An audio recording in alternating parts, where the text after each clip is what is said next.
माझ्या बाळा, विनाकारण का व्याकुळ होतोयस? तू मला शोधत आहेस आणि मी तर तुझ्या कणाकणात वसलो आहे. तुझे डोळे निराशेच्या पडद्याने झाकलेले आहेत, म्हणून तुला मी दिसत नाहीये. हा संदेश आज तुझ्यापर्यंत पोहोचला आहे, याचा अर्थ तुझ्या दुःखाचे दिवस आता संपले आहेत.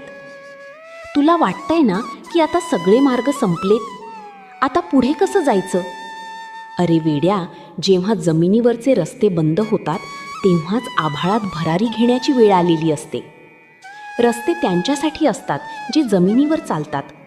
तुला तर आता यशाच्या शिखरावरून उडायचं आहे. ज्यांनी तुझ्या परिस्थितीचा फायदा घेतला, ज्यांनी तुझ्या प्रामाणिक कष्टांची चेष्टा केली, त्यांना चोख उत्तर देण्याची वेळ आता मी जवळ आणली आहे. तू फक्त संयम ठेव आणि माझा हा चमत्कार अनुभव. ज्या संकटांनी तुला आजवर